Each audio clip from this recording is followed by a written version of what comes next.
Good morning, everyone. Before we start, I'd just like you to ask you to turn off phones. I don't think the reception is wonderful, but just in case, you could turn off your phones. We've been told photographs are possible, but just be careful with flash, because it might affect the girls in their speeches and it might affect the video recording. So please feel free to take photos. This is a momentous occasion in these young women's lives. So please take the photos, just be careful with the flash. And please... Actually, why not? Please be upstanding for an exceptional group of young women as they enter the Senate chamber in Stormont.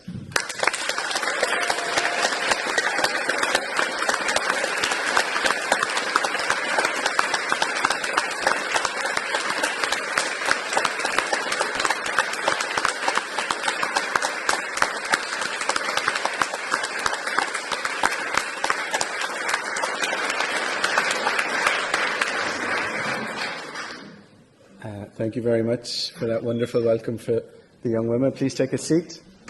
I'd like to invite someone who was instrumental in us being here today. She's an MLA from down my neck of the woods, Liz Kimmins. I'd like to invite you up.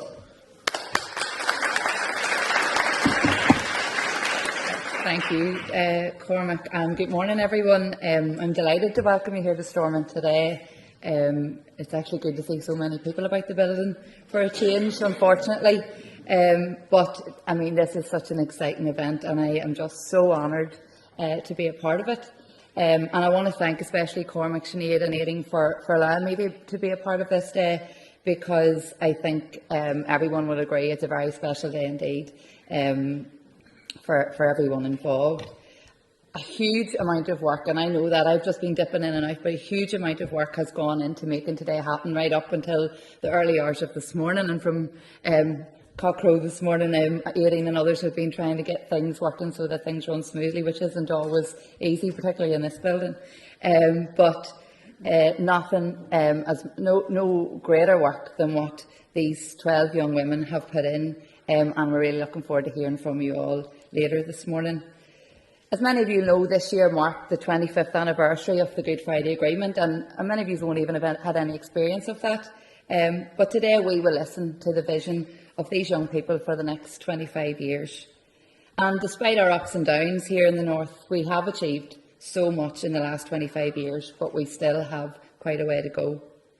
If we truly want to build a society that is fair and inclusive for all, we must ensure that everyone has an input. Which is why it's so important that we hear the voices of our young people, particularly young women, so that we as elected representatives can make the change needed that reflects the hopes, the aspirations and the needs of all of our communities. These young women are our future leaders, and I have no doubt that some, if not all of you, will be in chambers just like this in the not-so-distant future, making those important decisions for your communities and improving the lives of people across the North. So, I really look forward to hearing what you all have to say, and hopefully I can take some away from that and make some change based on that. But I hope everybody enjoys the event. So thank you all very much.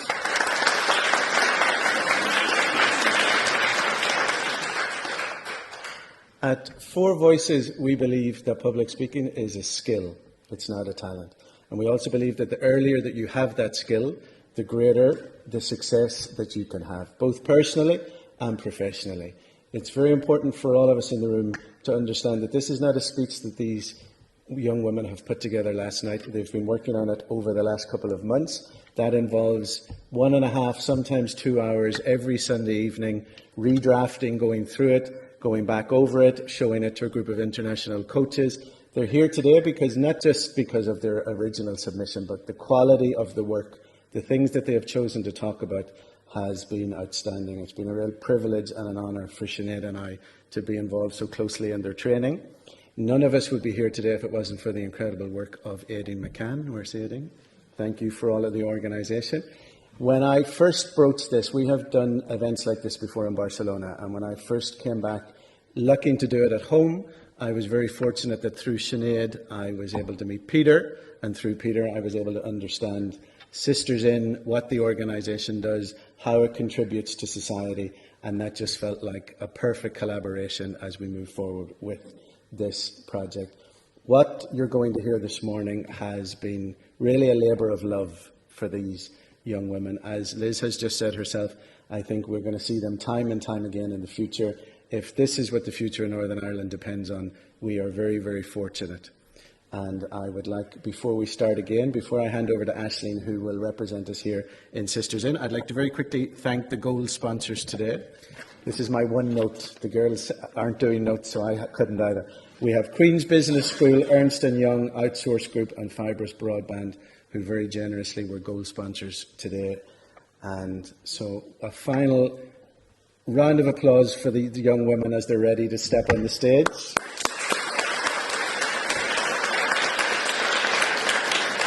And I'd like Aisling Press from SistersIN to come up and explain a little more about her organisation and the wonderful work that it does. Aisling.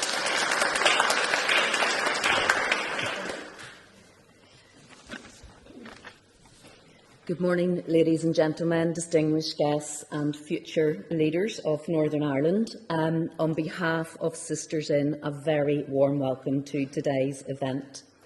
We are immensely proud and very excited to witness today 12 remarkable girls from SistersIN as they share their vision for the future of Northern Ireland. A huge thank you to Four Voices, Vocalis, McCANN VA. Thank you so much to each of you for this amazing collaboration, which we know will support and accelerate the development journeys of these 12 fantastic girls. Representing SistersIN, these girls embody the spirit of progress and change. And our mission at SistersIN is really, really simple. We aim to enable, empower and develop female pupils to become the leaders of tomorrow. We want to help them to discover their full potential and open new possibilities for their futures by building leadership capability and confidence. And we've created a unique ecosystem where schools, businesses and leaders have come together to unlock the potential of these young people. And this collaboration seeks to develop essential leadership skills for these girls, ensuring they will thrive in tomorrow's workplace and beyond. And most importantly, our programme is open to girls right across Northern Ireland, from diverse backgrounds, fostering inclusivity and ensuring that not one is left behind. And reflecting on our journey so far, last year was our inaugural programme. We had almost 190 girls across 30 schools, but this year we have almost 500 girls from 30 schools. Such is the growth of SistersIN. And one of the key themes that we have found resonates amongst the girls is the significance of building confidence and honing presentation and public speaking skills. These are essential tools that will really empower these girls in their future. The female leaders who have joined SistersIN as mentors, well, we aim to inspire the next generation. But I know that this morning it is us who is going to be inspired by these amazing young ladies.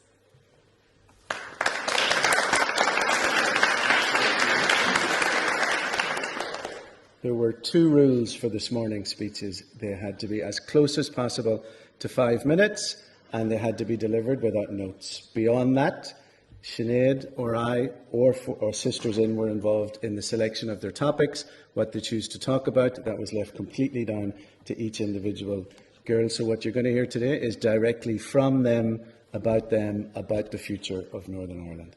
So I'd like to welcome our first speaker this morning, Anna Norris, with her speech, Friends with the Enemy.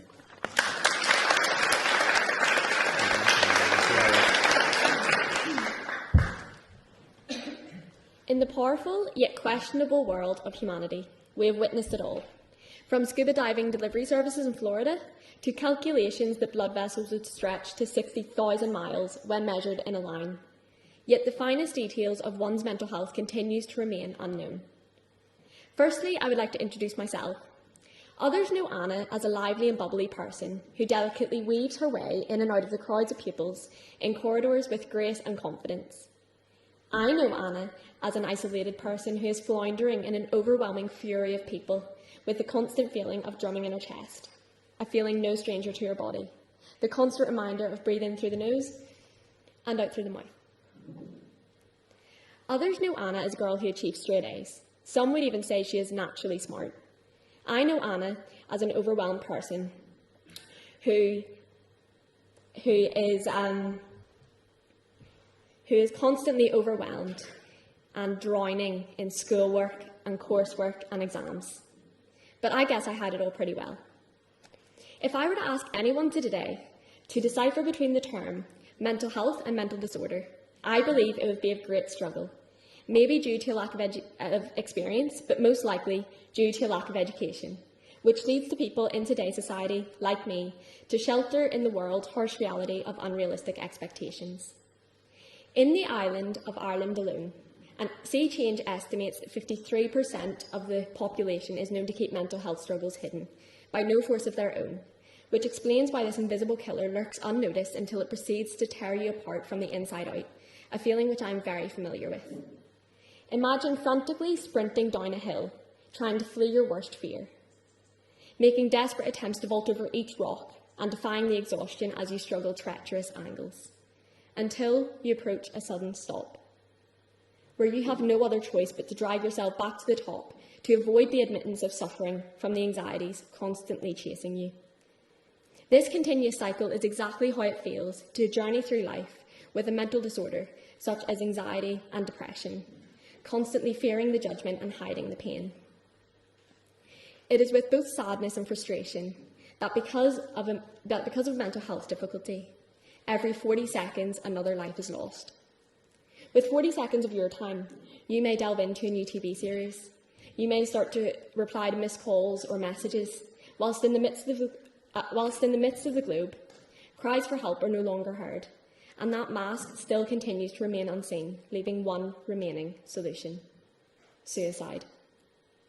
But these killers can lurk in many different ways. Anorexia, bulimia and binge eating are few of the eating disorders present in today's society.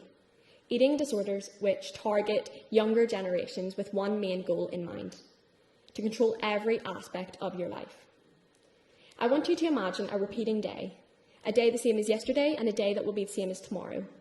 I now want you to imagine that day on an empty, rumbling stomach, with a constant voice in your head screaming your lack of value and worth. I want you to imagine hiding every habit from the ones you love the most. I want you to imagine looking in the mirror and seeing a distorted figure staring back at you with tired eyes, making you crave skinniness.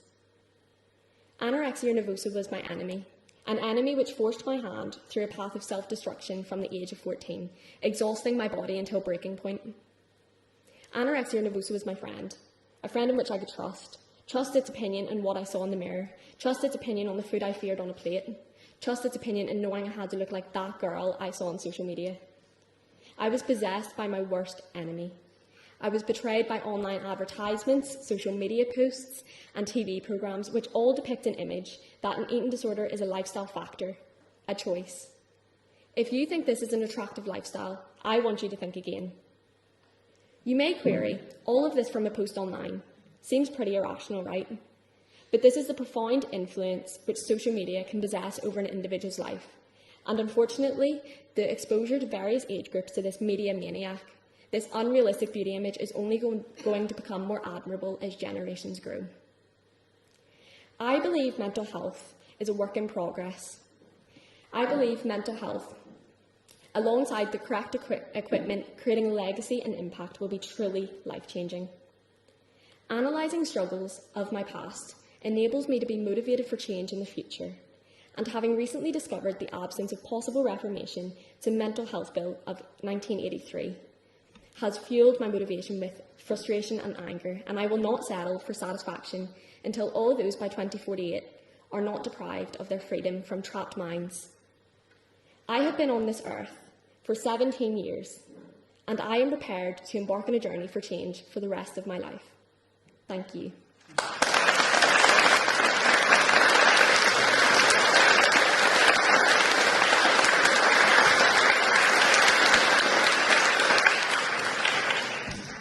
Wow, absolutely wonderful.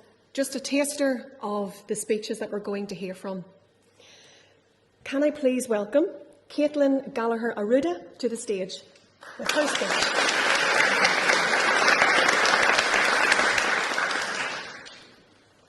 When you think of your home, Northern Ireland, what do you think of?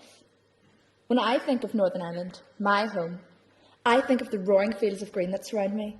I think of all the history that surrounds me.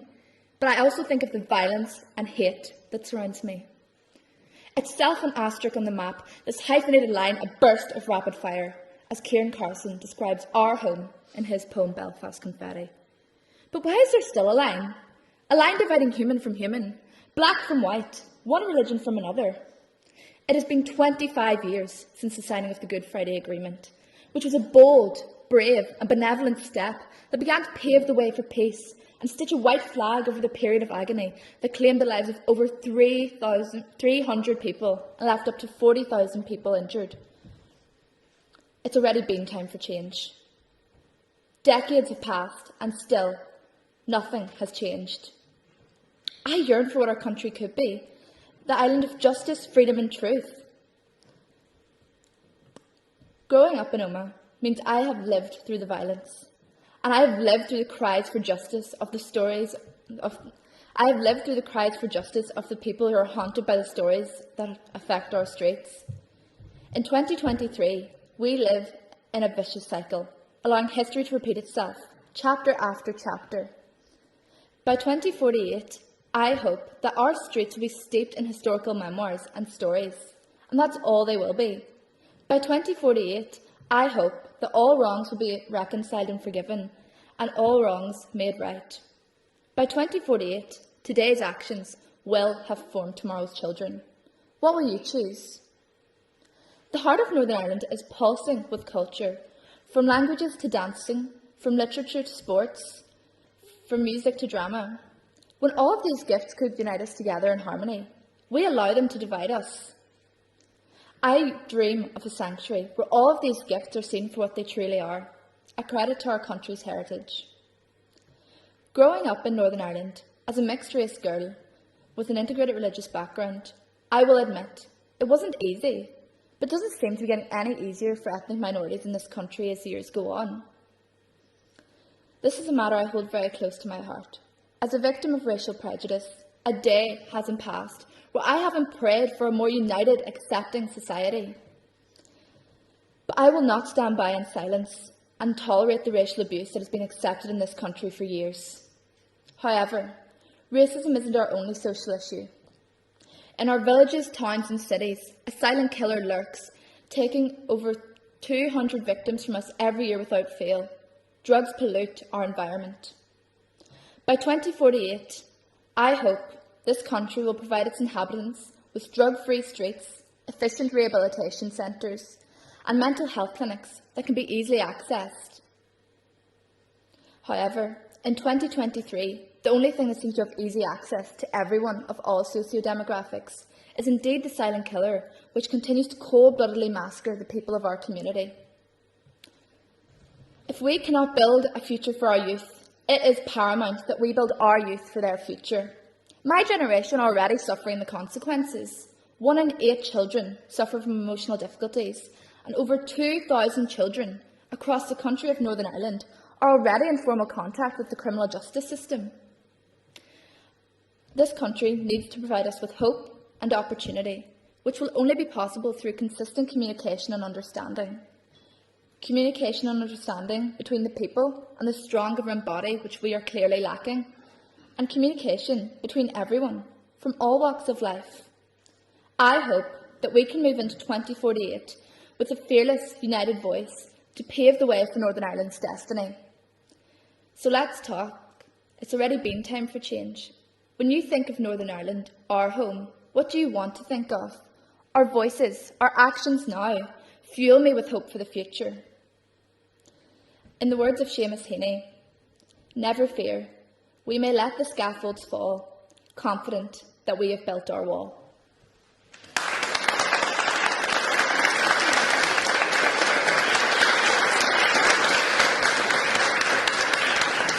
Congratulations, Caitlin. That was excellent.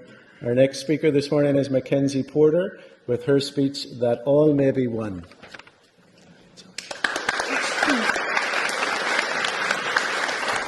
Un Sin Unum. Northern Ireland's first ever integrated school embraced this as their motto upon its formation in 1981, that all may be one. Yet, in a society seemingly united by an agreement that was signed 25 years ago, we remain apart. I feel as though my life has been pre-written as a result to a war that was caused by my ancestors, but why should my generation be the ones who are forced to put things right? As it stands in Northern Ireland, 90% of our schools still remain separated by religion, with only 70 possible grant-aided schools out of 1,079. I'll let you take that in. When I was first informed of these figures, I too was shocked, but they soon became the missing piece to my puzzle. Growing up, I never fully understood that why at certain times of the year my family would take an annual caravan trip to escape the madness that celebrated the segregation that we worked so tirelessly to end. But now, it all makes sense. Many still view integration as a farce, but integration is deeper than merely a headcount of students in a facility. Integrated schools consciously appoint a diverse team of educational leaders that recognise the need for change within our education system. Those who raise such questions often ask things such as how institutions that devote celebrations to the King's birthday could ever mix with establishments whose physical infrastructure consists of religious relics and statues. Those people who raise such questions are stuck with opinions that may have been relevant 25 years ago, but are viewed differently today. A common fear among people is change. The fear that the ideas and ideologies will be diluted by the establishment of a regularly functioning society. But a world that stays frozen in time would be boring if you ask me. If the world is changing, I want to change with it. I don't want to stand still while everyone else around me moves on. So I asked you, are you going to stand still or are you going to move with me? But before we even begin to look at the problems that are facing the segregation within education, we need to look at the problems that are already existing in our education sector. Evidence shows that access to high-performing schools and their resources is highly unfair. The system prioritises pupils whose families can afford to live near enough to the school to be permitted or can afford to pay ridiculous fees to hold their place. The Good Friday Agreement is supposed to be fair for all social groups, yet we have no problem separating people not just by their religion but by their class too. This year, I took part in a competition called Miss Northern Ireland. This is a beauty pageant that didn't discriminate me based on my religion, how much I earned, or where I was from. Instead, it gave young female voices the chance to be heard, allowing me to stand on a national stage and speak on hard-hitting, relevant issues, much like what the 2048 event is doing as I speak to you all today. The Queen's Pathway programme, a brilliant opportunity for many students who wish to attend its campus for third-level education. However, it unintentionally deems the working-class people as less fit and more incapable to reach the same grade standards as those from a middle-class background. A main feature to the programme is the lowering of grade boundaries based on an examination you take if successful with your application to the course. So this means that if you tick more boxes on a form despite being taught the same syllabus for the same length of time as your classmate who maybe his parent only earns £1 over the household income, they get an entire grade reduction. Is this fair? To give more opportunities to some but not to others? Or does this undermine the whole point of equal treatment for all social groups as outlined in the Good Friday Agreement? It is evident that majority, if not all, students who go through the Pathway programme are granted the Educational Maintenance Allowance, EMA. This is a means-tested allowance of £60 paid fortnightly into your bank account. IFS researchers recently found out that EMA significantly increased student participation in post-16 education, as an attempt to enforce positive discrimination aimed at those in society believed to be less likely to maintain their academic attendance throughout the year. However, I enjoyed taking A-level politics, but a peer of mine recently raised the question asking, is EMA, a system in education, biased towards certain groups in society based on discriminatory factors beyond our control? Questions such as your parental income. I can't choose how much my parents earn, so why should my life be affected by it? This caused me to do some research of my own, and I found that many students, even those who are granted EMA, disagree with how the selection of those eligible is made. Not only do we find it disheartening, but we would also rather see the money used for EMA spent to improve our curriculum. Getting taught briefly about Northern Ireland's history in Year 10 isn't good enough. The Good Friday Agreement should be compulsory. I shouldn't have to take GCSE history or politics or LLW, which not all schools offer, just to learn about my own nation's historical context. It's just not good enough.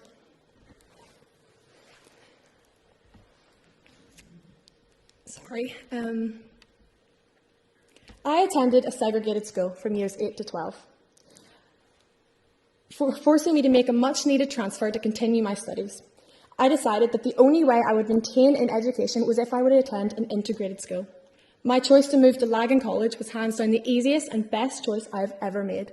From only being in Lagan a year, I already noticed changes in myself. I am happier with the company I keep, and rather than cast each other out for our differences, we build each other up and celebrate what makes us unique and stand out from one another.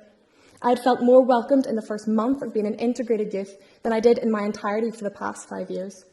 Teaching cross-community values to a younger age bracket will create integrated children, which in turn creates integrated adults. Because like it or not, we have to mix in the wider world despite any past squabbling. So therefore, I asked you, do you want to embrace cross-community values, or would you like to remain in a society defined by your class rather than your character, or will you be like me and my school, Lagan College, and embrace the motto, Un Sen Unum, that all may be one?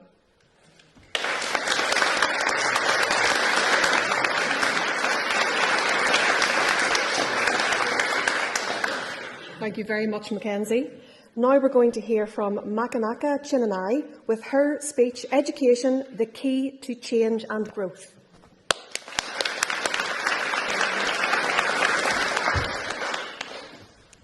Five years ago, my family left Namibia and decided to make Northern Ireland our new home. This was exciting, but also nerve-wracking. I was going to make new friends, be in a new environment, but the one thing I was worried about was the school I was going to be in. Luckily, I settled in quite well. But I had one problem. Everyone was the same. Everyone had the same views and values about life in Northern Ireland, and they also looked the same. Coming from a background where I'm surrounded by different people, I needed to know why my school was like this. I was always a curious child growing up, and I never stopped asking questions. When my questions weren't answered, I'd go and find them myself. So I started asking questions, I got some answers, but this was not enough. As much as history teaches us about the past, it continues to affect us in ways that we don't even realize. I learned about the history of Northern Ireland during my class times, and during my breaks and lunch, I learned about a different perspective. I found it hard to have these conversations with my fellow classmates, as I was scared that the questions I asked would strike a nerve to some. I realized I didn't benefit being in the school. So after my GCSEs, I decided to move to an integrated school to complete my A-levels. This changed everything for me. I could finally talk about certain issues, I could finally ask those questions, and there was a different atmosphere in the school. A lot of students may disagree with me, but I think school is an amazing place to be at. Yes, there are difficulties, but it's also an opportunity to grow and learn and become a better person. I believe education is the key to change and growth, especially integrated education. Integration is a very important aspect in our society, especially in Northern Ireland, as the current students in school reflect the future of this country. Research shows that students who attend integrated schools are more inclined to have a positive social attitude to diverse friendships and relationships with people from a different background to them. Integration is very important as it prepares students for the future of world and work. Integration places emphasis on community, and if it becomes mainstream, cross-community work will not be as important as it becomes an integral part of our society and schooling. Now let's say all schools in Northern Ireland are integrated. That's good, but it doesn't end there. In 2048, I want there to be a change not just in schools, but also in the education system.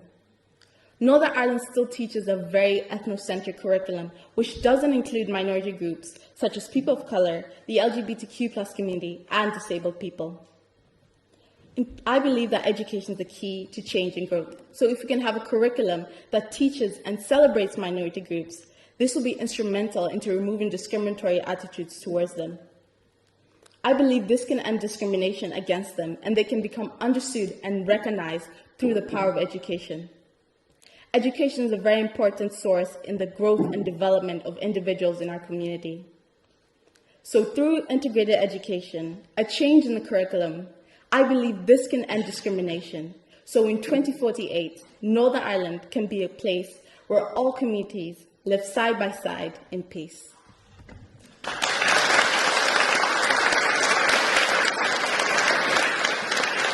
Congratulations, Maka. Our next speaker is Romy Maguire with her speech, There's No Future Without the Past.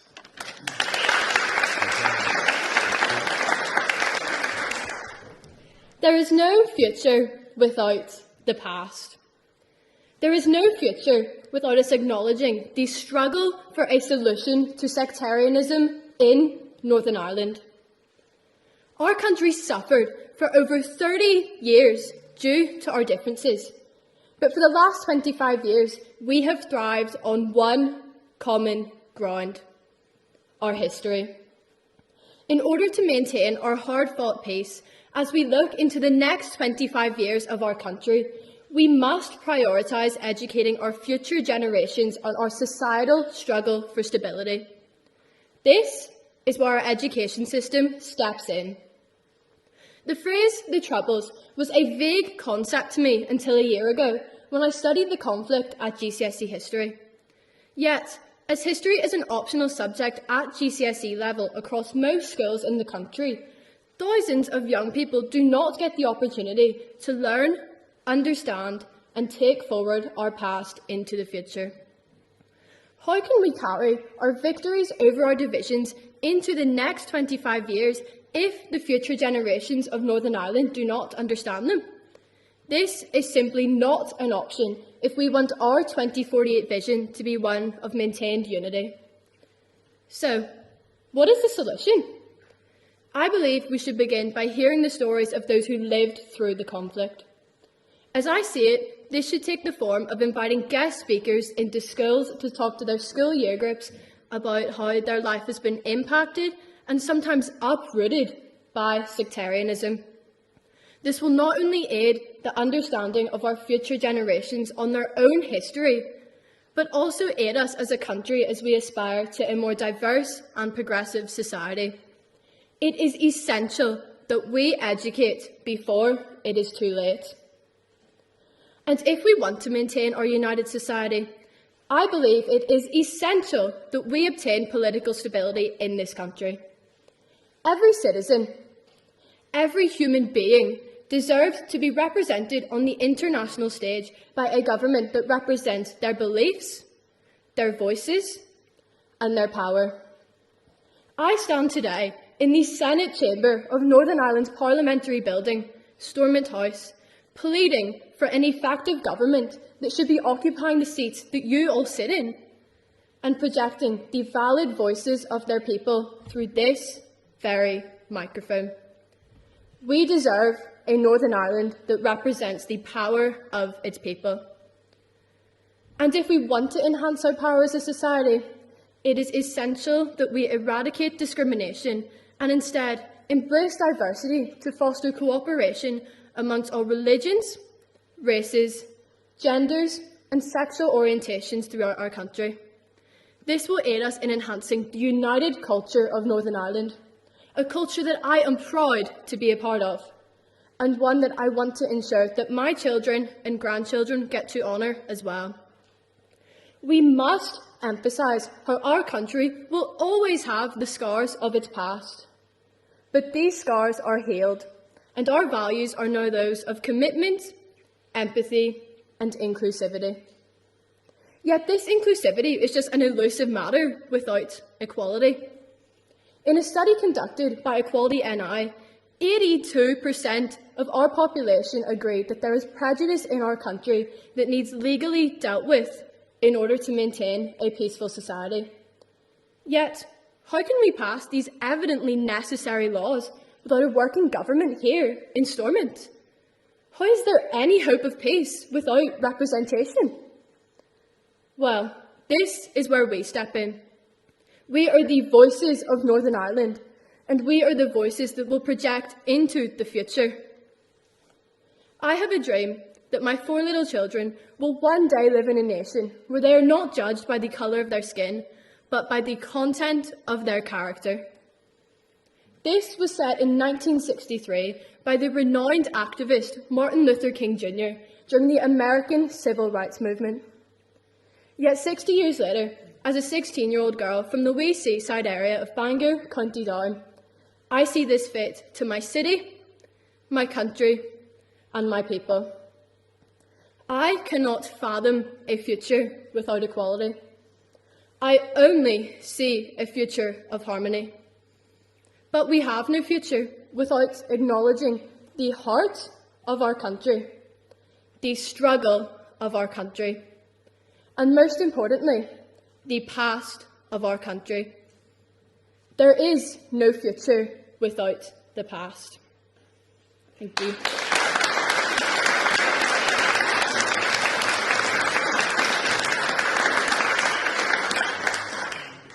Thank you very much, Romy. Now could we hear from Niamh Walsh with her speech, I Have a Dream.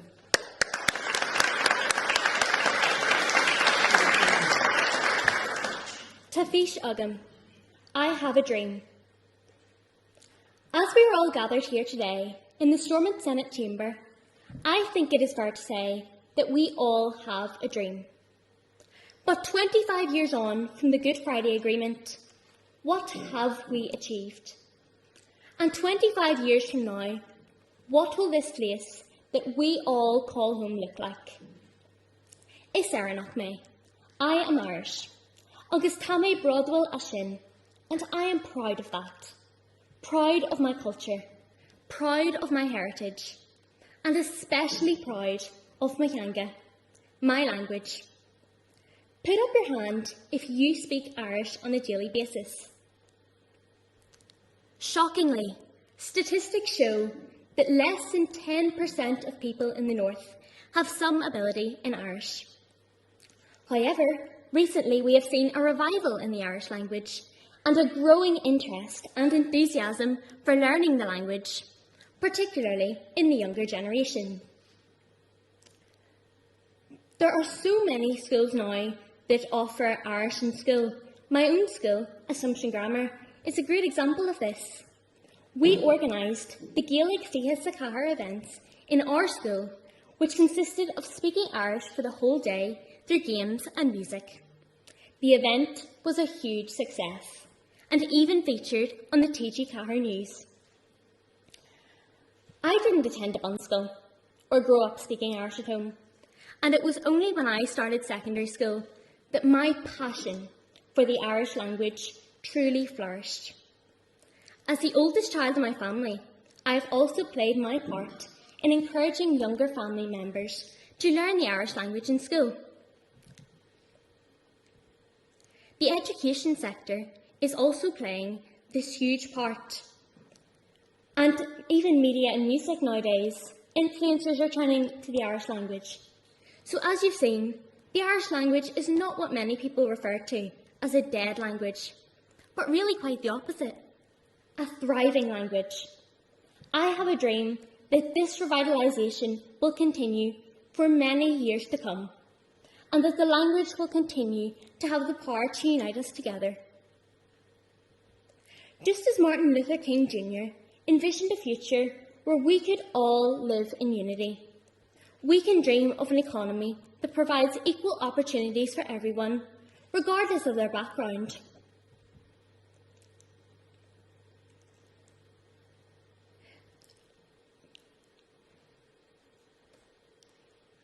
There are so many aspects of the economy for us to improve, but as a proud member of the SistersIN programme, one that I really hope we focus on is equality for women. I have a dream that we will see more women in leadership positions. I have a dream that there will be equal pay for equal work. I have a dream that together we will shatter the glass ceiling to inspire generations to come. I'm very lucky to grow up in a time where there are so many Irish female role models to look up to, with former President of Ireland, Mary McAleese, coming from the North. However, gender inequality still exists. What does this mean for me, my friends, and all of the other young women here today with very bright futures ahead of us? As a future lawyer or diplomat, what future lies ahead of me? Take Aoife, for example, a friend of mine who is looking into a career in engineering, or Kiva, a promising future doctor. What future lies ahead of us as the next generation workforce? Well, I am going to advocate for myself and my peers, and I hope that you will join me too. I have a dream that I will become a role model for the female youth of the future. So let's be the architects of a new economic era, where dreams are not confined by whether you're rich or poor, male or female, Catholic or Protestant. I am Catholic. That is my faith. just as Muhammad was Muslim or Gandhi was Hindu. But I'm not here to talk about my religion or try to change what you believe. I am here because it is time for us to celebrate our differences. Earlier, I talked about the Irish language, and many of you will have heard of Linda Irvine. She has gained media attention due to coming from a Protestant Unionist background, whilst also being an activist for the Irish language. She demonstrates that language can be a powerful tool for cultivating understanding and unity.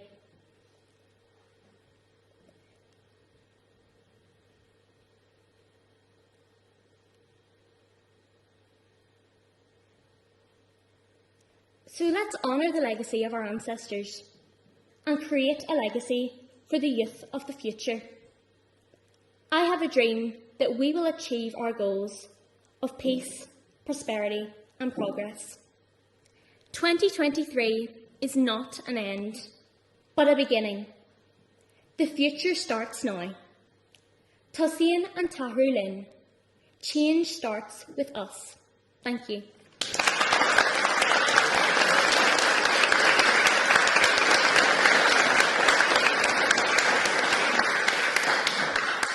Well done, Niamh. A gifted and tenacious speaker. Fantastic. Our next speaker is Katie McMinn with her speech, A Divided Past, but an Integrated Future.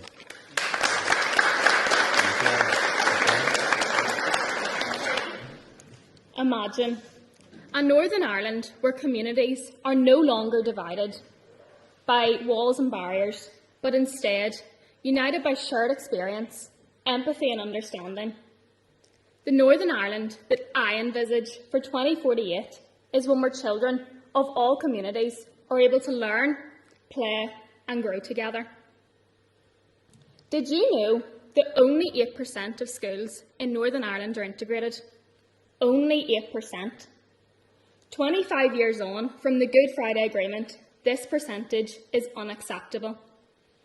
As a past pupil of Bridge Integrated Primary School and a current Year 13 student at Newbridge Integrated College, I have seen firsthand how learning in an integrated school has allowed me to both understand and respect those students around me, as well as their differing backgrounds.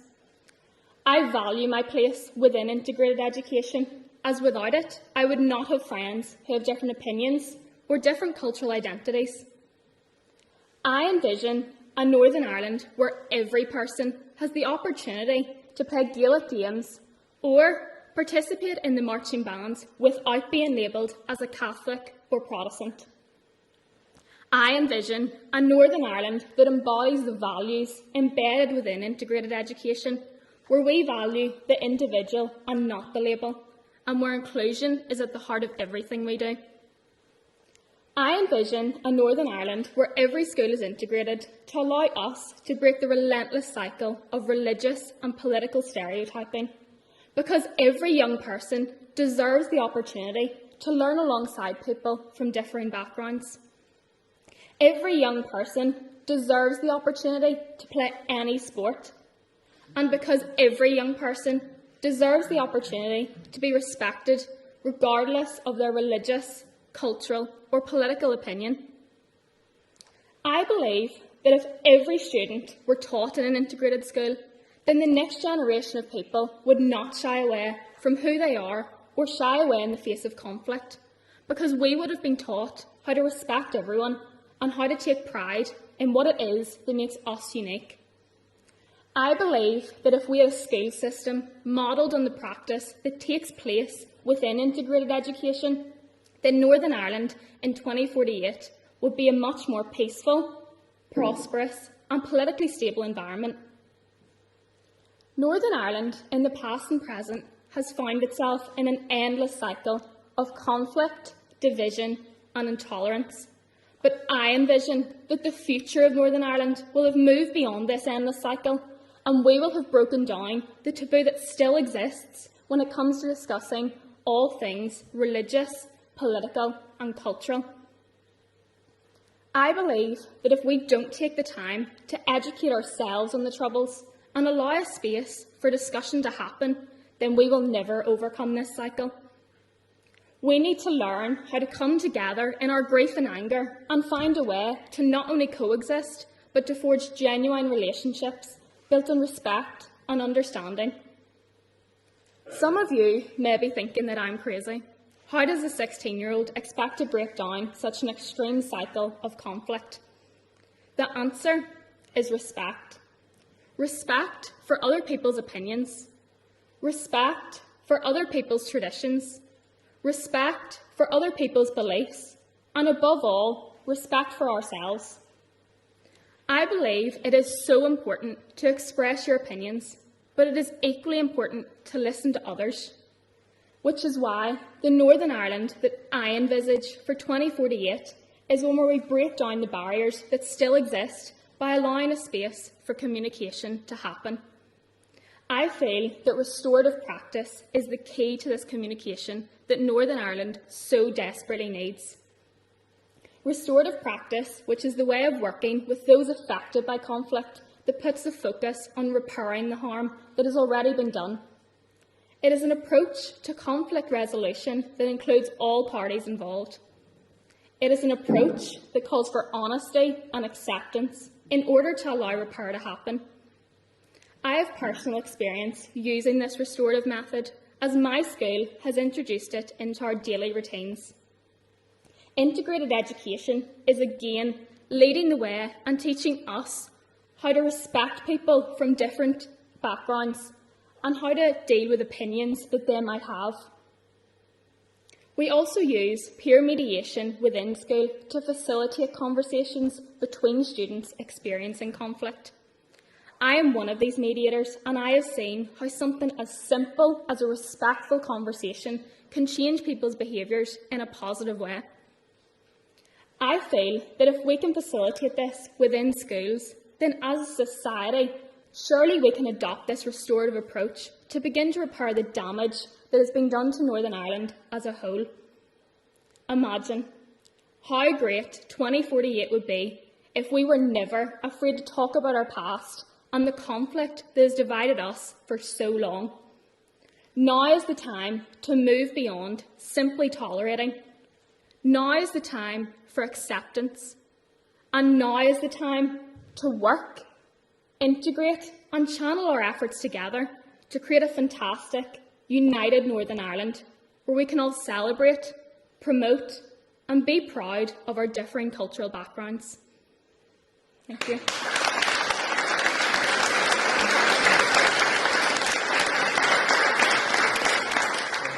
Thank you very much, Katie. And now we're going to hear from Zara Flanagan with her speech, Shatter the Stigma.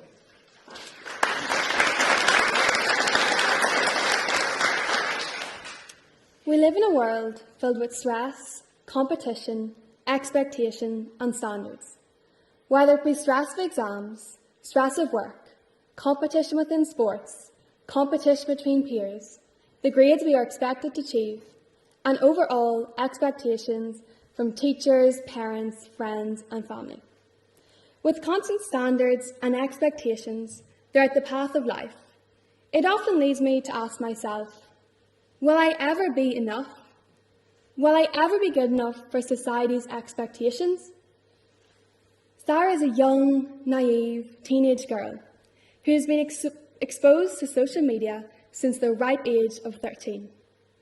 As Zara scrolled through Instagram, TikTok, YouTube, she constantly became bombarded with beauty advertisements. How to get the perfect body, how to get perfect, flawless skin, how to get the perfect hair. Social media had never really affected Zara before. She viewed it as an escape, a comfort. Social media was Zara's best friend, until one day it became her enemy. Zara got attached to the beauty expectations social media imposes on us. After seeing the word perfect repeatedly throughout Instagram, TikTok and YouTube, she immediately assumed, this is what society expects of me, perfection. If only Zara could have foreshadowed the effects social media would have on her mental health. I am Zara. People often perceive me as a confident, joyful, happy girl, but I am drained by the expectations society places on teenage girls. Will I ever be enough? Unfortunately, many girls in society today feel the pressures of humanity like me. The global beauty brand Dove recently completed a survey which indicated that out of 1,000 girls aged 13 and 18, 1 in 2 feel that toxic beauty standards on social media cause poor mental health and low self-esteem. Not only does social media reinforce constraining, unrealistic beauty standards, but it also gives the false perspective of what beauty truly is. As my mother always said, beauty is much more than the superficial. Beauty comes from within. However, social media fails to prevent this ideology.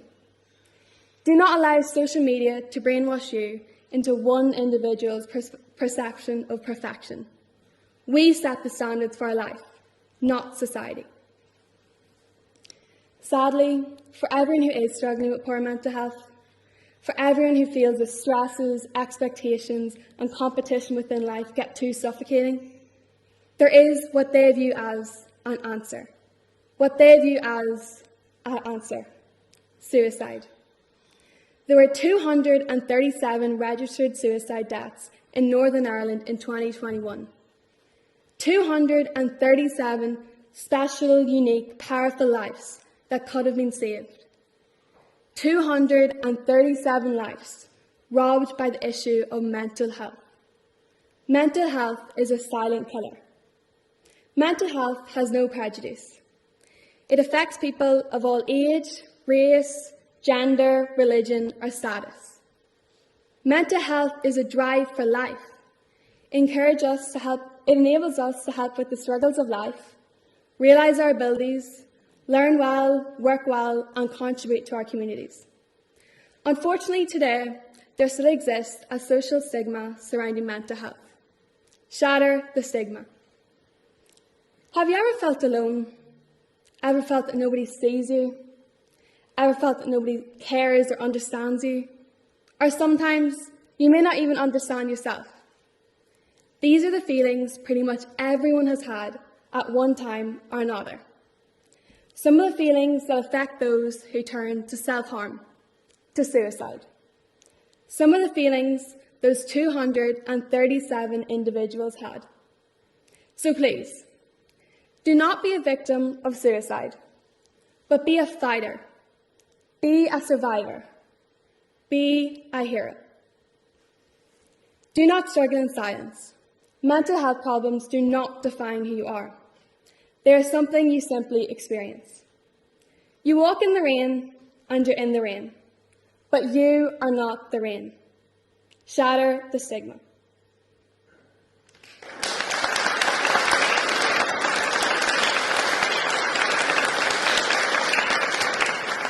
Congratulations, Zara. Our next speaker this morning is Elisa Tareen with her speech, The Right to Live in Peace.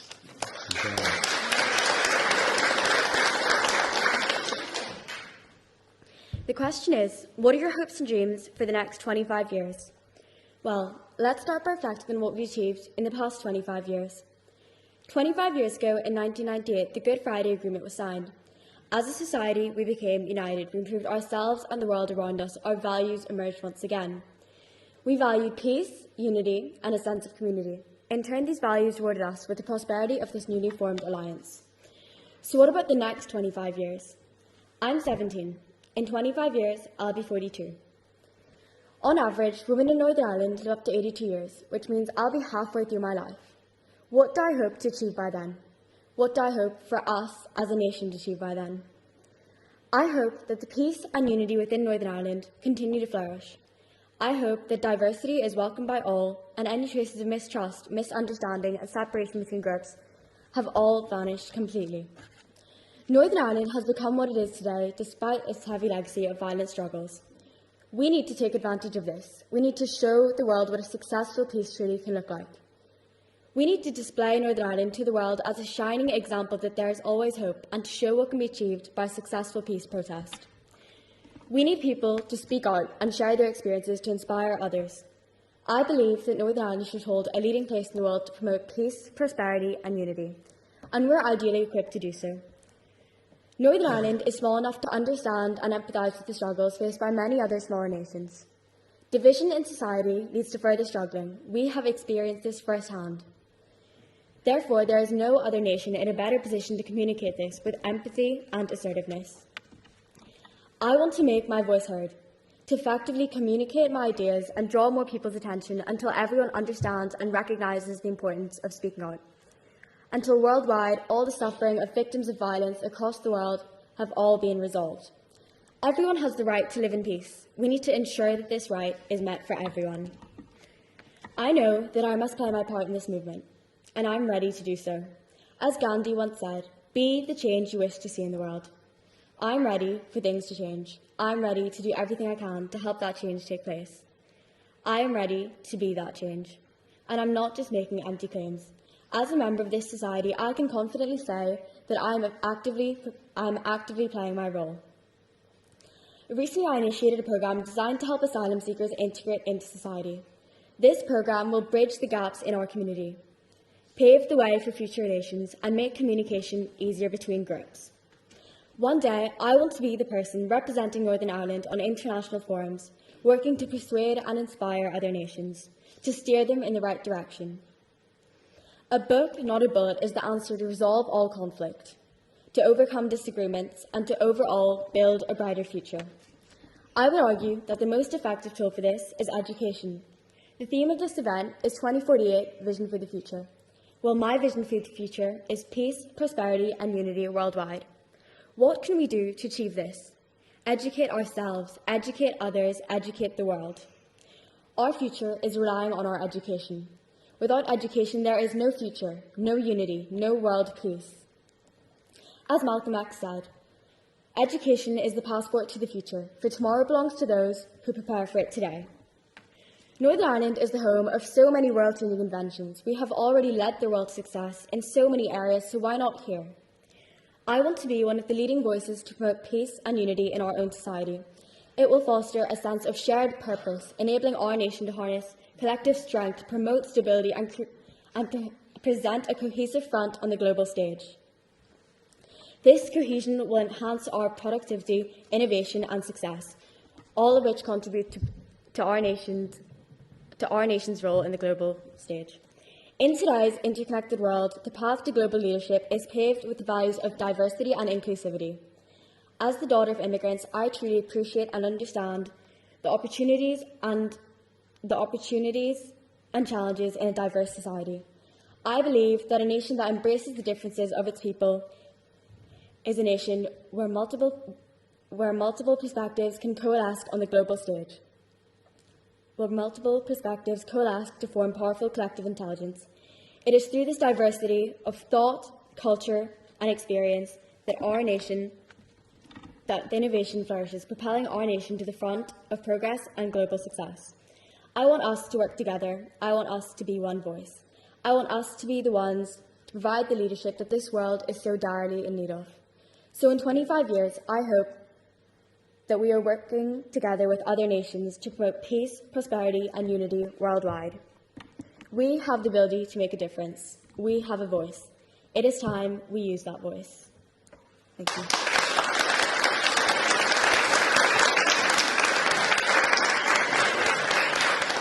Thank you very much, Eliza. Now we're going to hear from Grace Jackman with her speech, Fermanagh, What We Are and What We Can Be. Fermanagh, full of lakes and forests. It's a designated area of beauty. Have many of you been there? Well, I'm from Fermanagh, and although it is the smallest populated county in Northern Ireland, it is no less important than the other 5. Yet for those of us from Fermanagh, it doesn't really feel this way. The issue I'm addressing is one that is very personal to me, and it is something I'm deeply passionate about. The lack of investment in Fermanagh is seeing it fall behind, and so many people, myself included, are affected. To begin with, Fermanagh has an extremely poor road infrastructure, which has continued to decline because of the lack of investment in the area, with little or no investment in the last 10 years, especially in comparison to the east of the Bann. By allowing our roads to get worse, people's lives are being put at risk. Between January and September of 2022, 7 people were killed in road-related accidents in the Fermanagh and Omagh area. This was the second highest across Northern Ireland. Between January and September of 21, 1 person was killed in the Fermanagh and Omagh area. So in the space of a year, the number of people killed in road-related accidents was 700% higher. And the question is, could any of these deaths, even just one, been avoided if our road infrastructure was of an acceptable standard? I'm sure many of you are aware of the All-Ireland Strategic Rail Review, which is the introduction of railway services across the whole island of Ireland, intended to be a roadmap to bring the railways back to Ireland over the next 30 years. However, the name All Ireland seems inaccurate if not all counties are going to be included in the rail plan. Which county's not included? It's Fermanagh, of course. An online petition was produced calling for Fermanagh to be involved in the rail plan, and 4,550 people have so far signed, myself included. The petition also notes that the highest number of responses to the previous consultation had in fact come from the Fermanagh and Omagh area. A government commission strategy singling out Fermanagh is proving that we have been facing neglect for decades. Our lack of transport affects us greatly, so a railway plan in Fermanagh would benefit us so much. We are already so rural, so having this railway would really connect us to the rest of Northern Ireland. With less than a mile of dual carriageway, the ability to do business in Fermanagh is greatly affected. Infrastructure creates industry. Businesses don't feel the need to invest in Fermanagh because there is no infrastructure. So people feel the need to move. I have a question for you. If you were from Fermanagh, would you stay? Because for so many, the answer is no. Why should someone stay in Fermanagh when they have the ability to move closer to Belfast, work for a huge company with a large paycheck? Why should someone stay in Fermanagh when our lack of transport leaves living here so expensive, having to pay for a car, the insurance and the fuel in this economy? Why should someone raise a family in Fermanagh when they know they must travel over an hour to reach an emergency surgery department in either Derry or Craigavon? In 2012, Fermanagh was blessed to have a new hospital built to replace the Erne Hospital, which had been in operation since 1948. The South West Acute Hospital has been so important in providing life-saving services and other services to not only Fermanagh, but the wider area. I, for one, am aware of the services provided by this hospital because on many occasions my grandfather was admitted, and because of the services provided by the staff there, he lived a long life. The South West Acute Hospital provides a total of 64 services, and each one of them is so important. However, we are facing the threat of losing our emergency surgery department. After hearing this news, I was not only shocked but confused, as we are over 60 minutes away from another hospital. I'm sure some of you are aware of the golden hour term, which is the term used in trauma or emergency care to suggest that an injured or sick person must receive definitive treatment within the first 60 minutes from the time of injury or appearance of symptoms. Yet we are over 60 minutes away from a hospital. Does this term not apply to the people of Fermanagh? Are we different from everyone else? The Northern Ireland Executive and the UK Government have committed a much-needed £1.2 billion of capital funding over the next 15 years to 4 Northern Ireland city and growth deals. The money is being spent on improving innovation, tourism and digital factors, as well as enabling infrastructure. Fermanagh is involved in the Mid-South West Plan, which also involves Armagh City, Banbridge and Craigavon, Omagh and Mid Ulster, and this area is receiving a sum of £252 million. Fermanagh, however, seems to be lacking in investment compared to other areas of the growth plan. The only factor being targeted in all of Fermanagh is tourism, compared to that of Omagh, which is facing improving innovation, enabling infrastructure and improving their tourism also. Although Fermanagh is involved in these plans, they are not being involved to the extent I, as well as so many others, wish to see. We can move to a higher level digitally if we have the chance to. Our infrastructure needs to be enabled, and we need the chance to innovate and change for the better because we are already so far behind. My goal here today was to tell you all what the people of Fermanagh are facing. But we do actually have so much going for us, which investment could push to be truly amazing. The biomethane project by Encirc, the glass production company, is presenting a real opportunity to decarbonise glass production and at the same time cut down or help with the emissions from agriculture. It is estimated that this project could decarbonise 80% of the gas needed in the production and transportation of glass. This is so important for the people of Fermanagh and all of Northern Ireland. If we are capable of these types of plans, imagine what we could do with true investment and sufficient infrastructure. By 2048, what will Fermanagh look like? Really take the time to think about that. Will we only be seen as a brain train? Only a few weeks back, my history teacher asked our class, who wants to stay in Fermanagh? No one raised their hand. I would love to stay in Fermanagh, I really would. But I also want to live somewhere where I know transport is easily accessible and I can get from one place to another. I want to live somewhere where I'm within reasonable distance of an emergency surgery department. I want to live somewhere that is invested in. And at this moment in time, Fermanagh is not that place.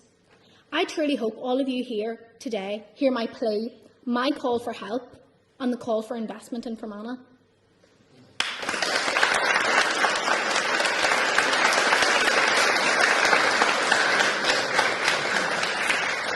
Congratulations, Grace. Our next speaker this morning, my notes, is Emily Scanlon with her speech, A Strong Government for a Strong People.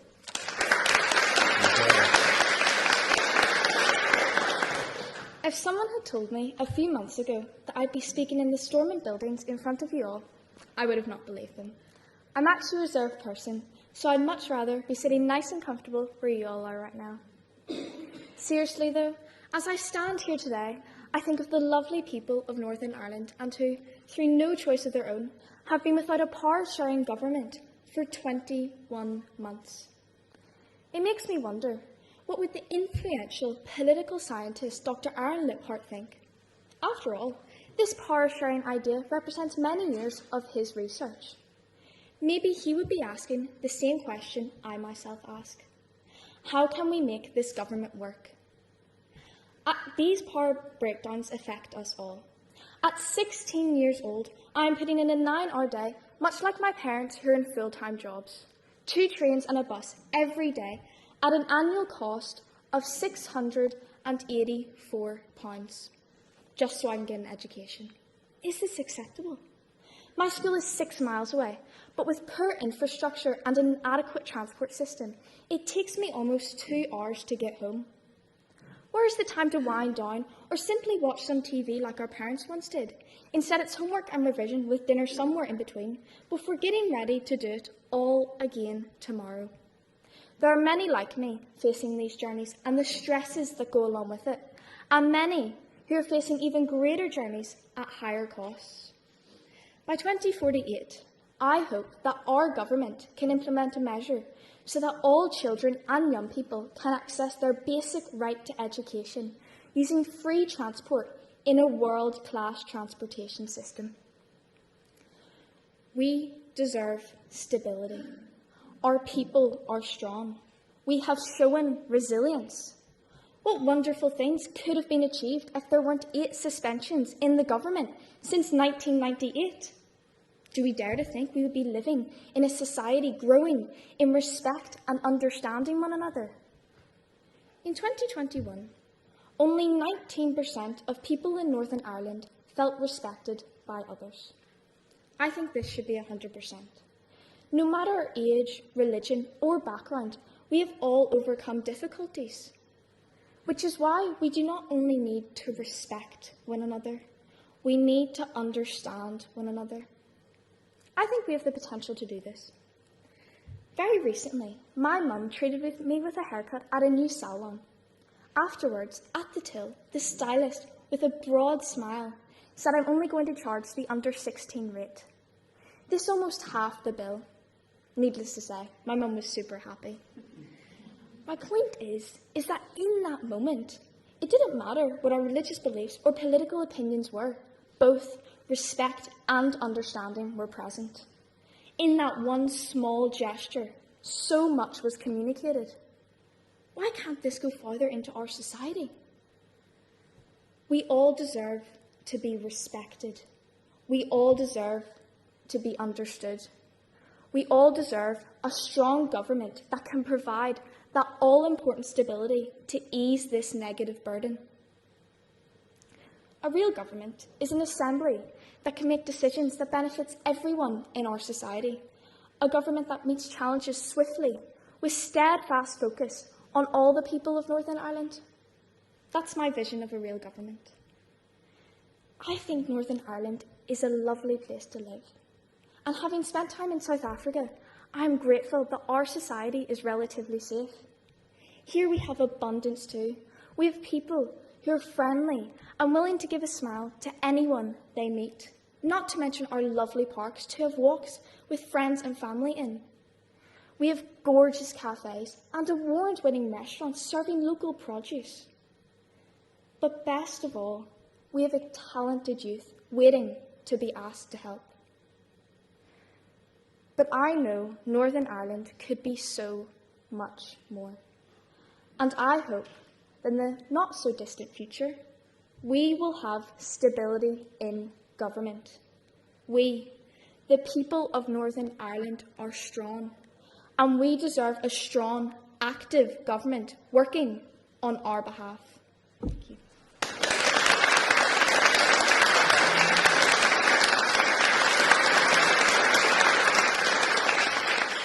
Thank you very much, Emily. And finally, let's hear from Hope Gordon with her speech, Should I Stay or Should I Go?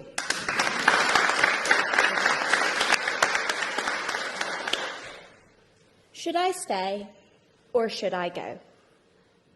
I know that I and countless other young people have asked this question when considering our future, what it will look like and where we want to live it.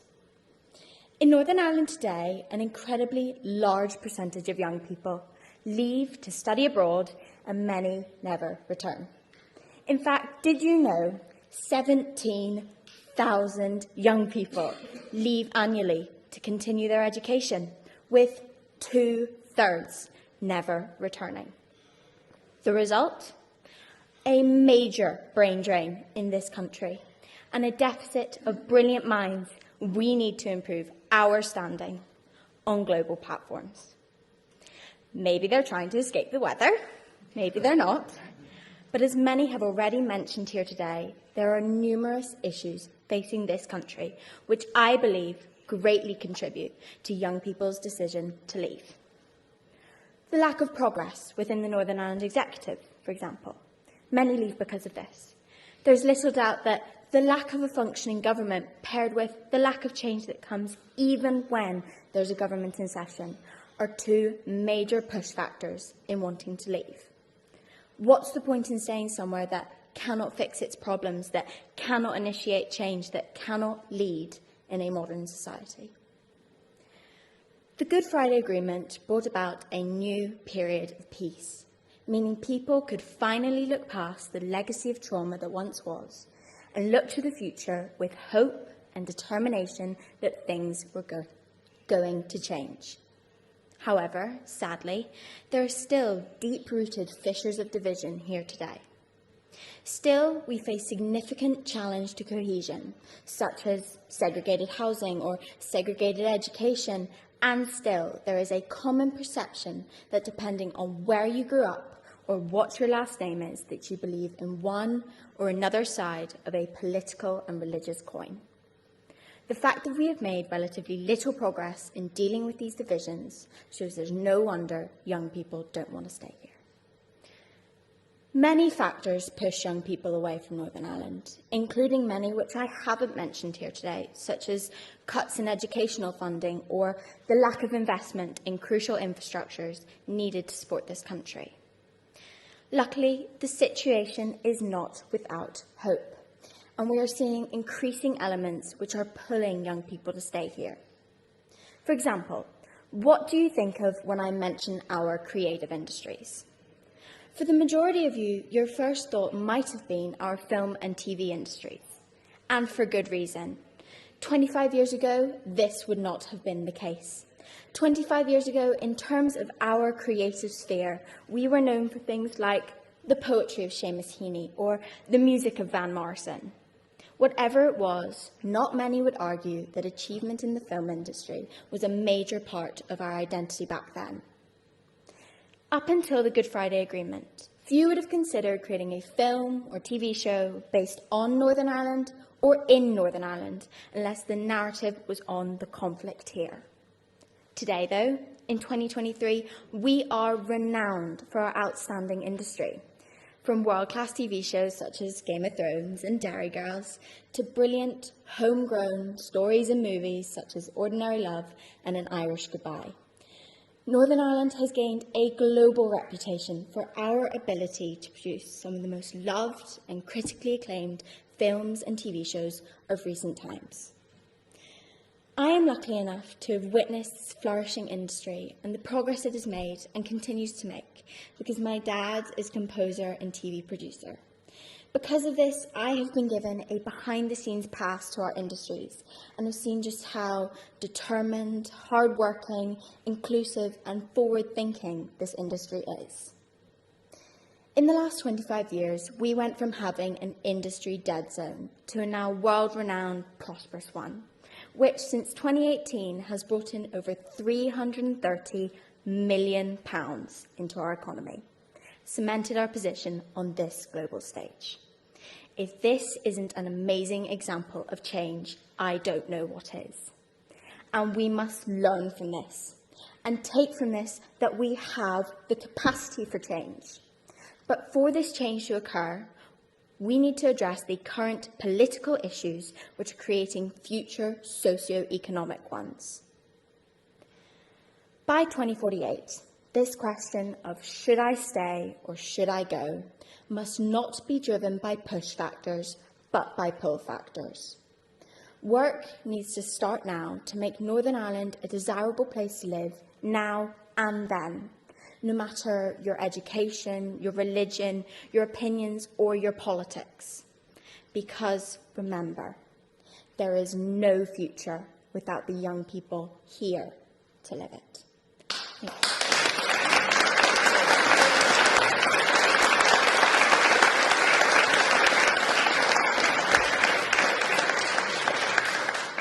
Wow, how can anyone follow that? Can I ask everyone to give a massive round of applause to our 12 speakers? Yes, be upstanding.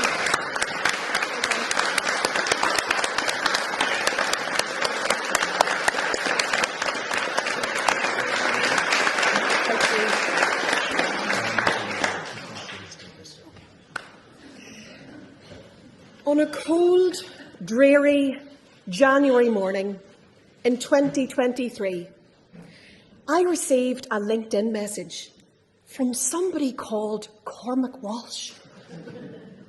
We had been connected on LinkedIn for quite some time, though we had never met or worked together.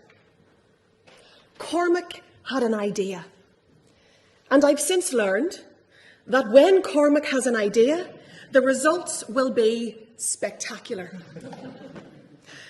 What followed was a series of online virtual meetings.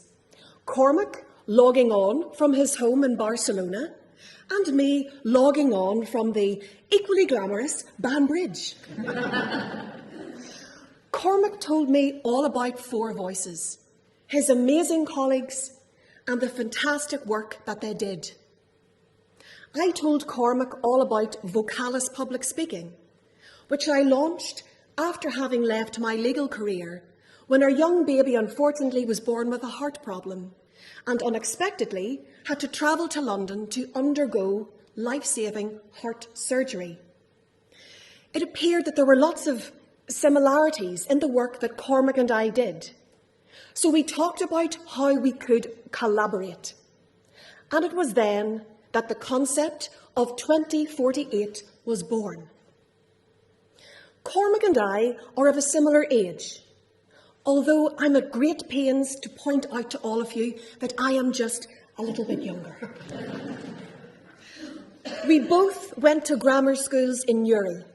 We both lived through the Troubles at around the same time, but most importantly, we both share a burning passion for public speaking and inspiring young people to feel the same.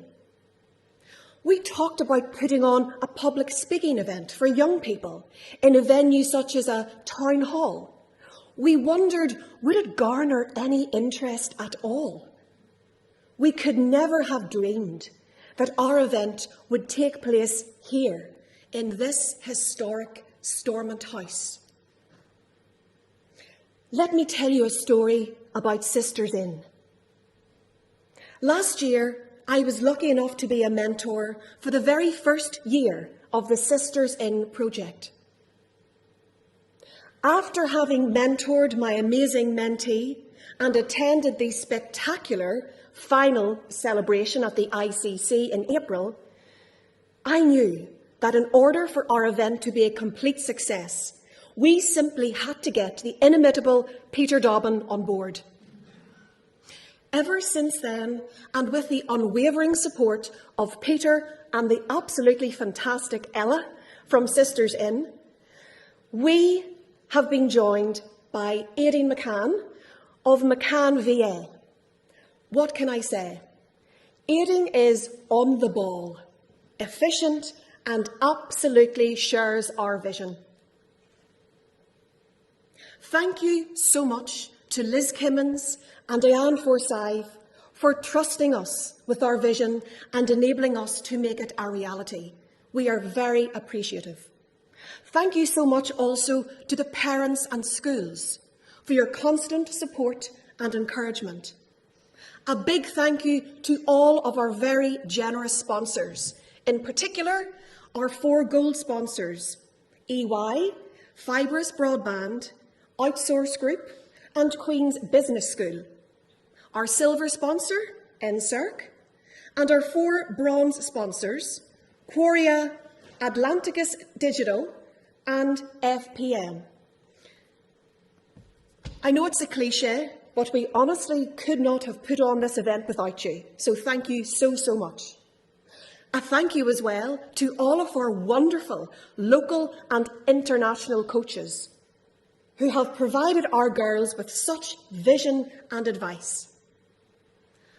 And finally, thank you so much to these incredible young women who spoke so eloquently today. Thank you for giving up your Sunday evenings over the past few months to endure rigorous speaking training with me and Cormac.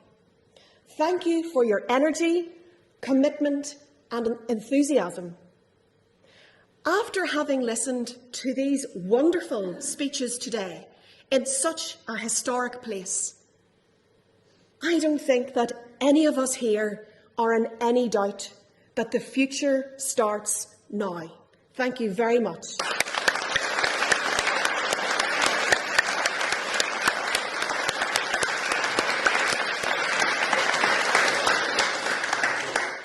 And now I would like to invite Liz Kimmins to present the girls with some certificates.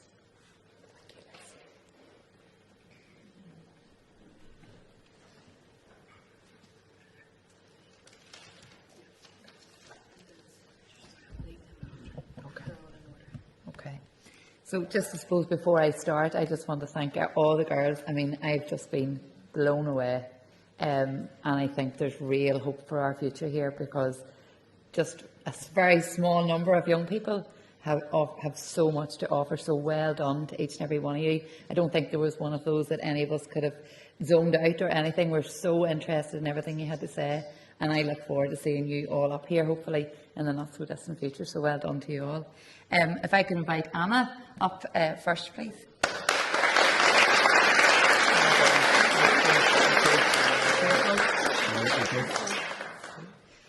Caitlin.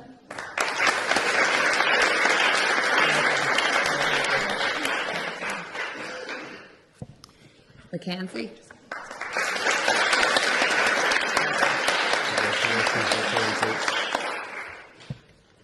Makanaka. Well done. Romy.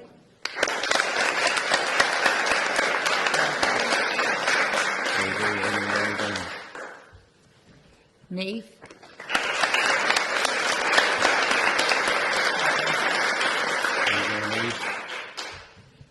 Katie.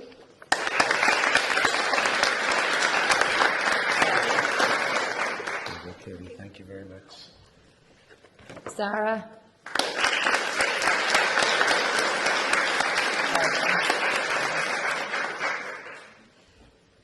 Aliza.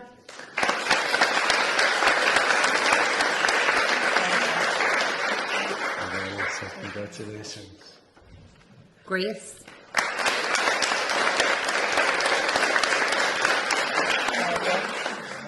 Yes, thanks. Emily.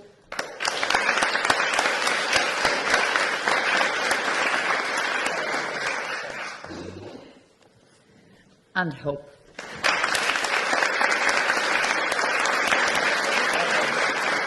Thank you. Okay. Thank you very much, Liz. So if everybody would like to go outside, there's going to be refreshments provided. We'll ask the ladies to stay with us because we're going to take some photos. And at 12:30, for anybody that hasn't seen round the building, which would include me, the events office has put on a tour. So at 12:30, anybody who would like to see the building, we can meet in the main foyer. Aidan, yes? And I'll be joining that tour because that's something to look forward to.